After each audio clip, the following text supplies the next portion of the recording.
यदा नाहम तदा मोक्षो यदाहम बंधनम तदा। अर्थात जहाँ अहम नहीं है वही मुक्ति है, और जहाँ अहम है वही बंधन है। इसीलिए शनि को मोक्ष का कारक ग्रह कहा गया। वो अपने अंतर प्रत्यंतर दशा में जातक को सुधारने का प्रयास करता है, ढैया में और अधिक प्रयास करता है, फिर भी विफल रहे तो 7.5 में कसर निकालता है, फिर भी विफल रहे तो 7.5 में कसर निकालता है।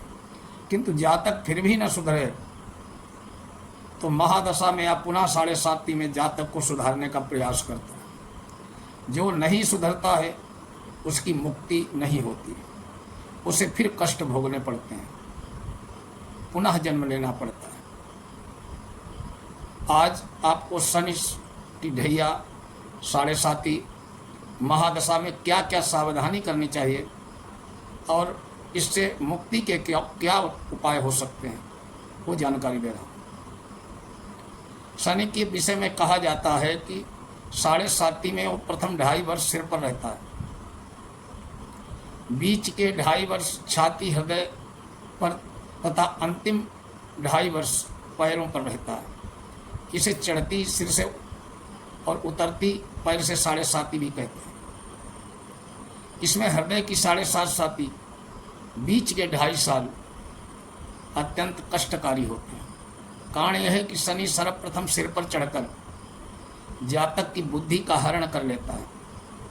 शेष सारे दुष्परिणाम तो जातक अपनी दुर्बुद्धि के गलत फैसलों से स्वयं ही भोगने लगता है। प्रथम 2.5 वर्षों में बुद्धि भ्रष्ट हो जाने से जातक नुकसान वाले फैसले और काम करता है, नया कुछ प्राप्त होता नहीं।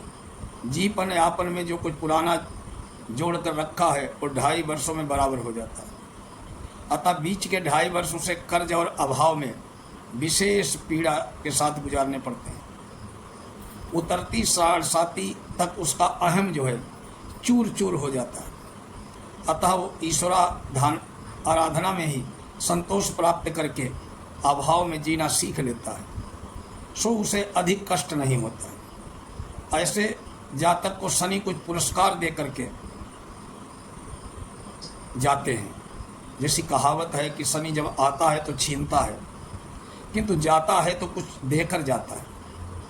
किंतु बहुत से पापात्मा बीच के 2.5 वर्षों में सुधरने की बजाय उधार मांगकर जीना सीख जाते हैं।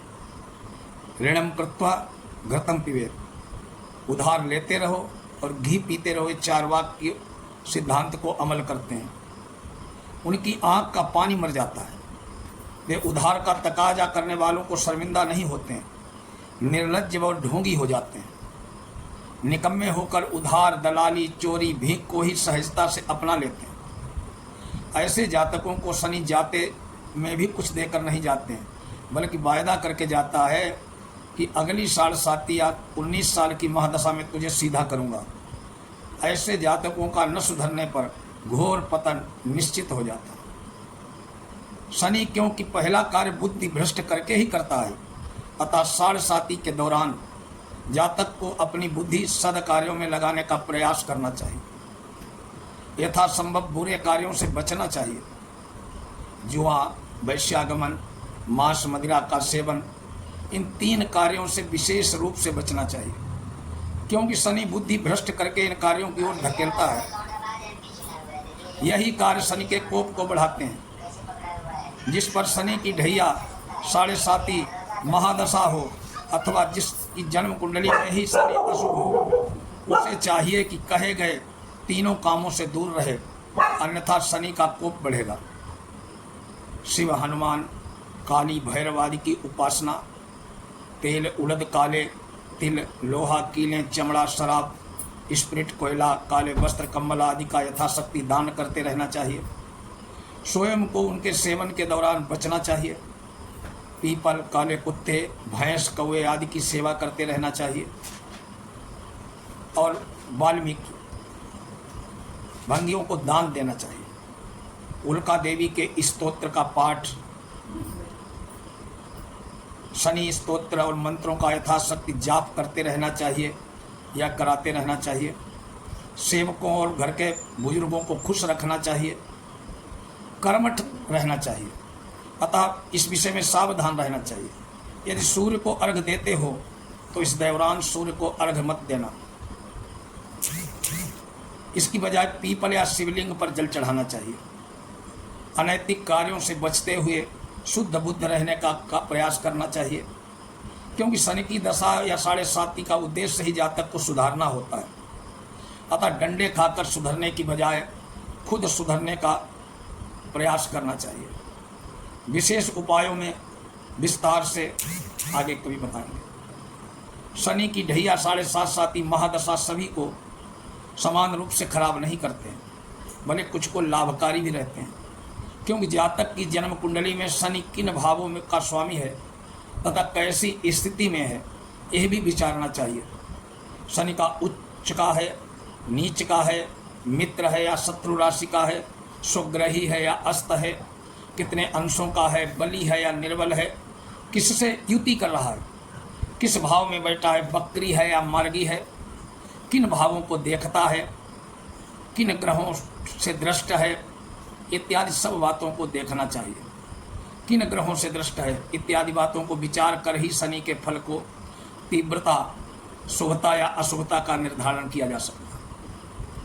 इसके अलावा शनि जिसका लग्नेश है, कुंभ और मकर लग्न वाले, अथवा जिनका राशि है मकर और कुंभ राशि वाले, यहाँ नाम राशि नहीं बल्कि जन्म राशि का अभिप्राय है, अथवा जिनको शनि योग कारक है, तुला या वृष लग्न वाले, उनको शनि कुंडली में बली होकर शुभ स्थानों में ग्रहों से दृष्ट अवस्था में बैठा हो, अथवा अपनी दशाओं में 7.5 के लाभकारी भी होता है, किंतु ढैया फिर भी परेशान कर सकता है। ये बात और है कि उतना नहीं जितना दूसरों को करता है, परंतु ऐसे जातकों को ये सावधानी अवश्य रखनी चाहिए कि वो सूर्य को अर्घ देने का नियम न बनाए, अन्यथा वे शनि से उतना लाभ प्राप्त नहीं कर पाएंगे जितना उन्हें करना चाहिए। कई स्थितियों में उन्हें शनि के कोप का भाजन बनना पड़ता है, क्योंकि सूर्य के साथ शनि की प्रबल शत्रुता है, और इस प्रकार जातक सूर्य को प्रसन्न करने के प्रयास में शनि को रुष्ट कर सकता है, अथवा शनि को प्राप्त होने वाले शुभ फलों को न्यूनता का अनुभव कर सकता है। शनि की जिसकी ढैया हो, 7.5 हो, अंतर्दशा हो, महादशा हो, उच्च का हो या नीच हो, शनि न्याय का ग्रह है। शनि हमें कष्ट देने के लिए नहीं आता है, हमारे जीवन में सुधार के लिए। अतः शनि की दशा, महादशा, ढैया, 7.5 कोई भी हो, अपना आचरण पवित्र रखें, बुजुर्गों का सम्मान करें, माताओं बहनों का सम्मान करें, काले कुत्ते को रोटी खिलाएं, शनि पर काले उड़द, कोयला, लोहा, काला कपड़ा, तेल, काले तिल शनिवार को चढ़ाएं, शनि स्तोत्र का पाठ करें।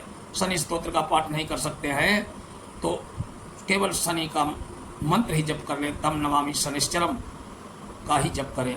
ओम तम नमामि शनिश्चरम।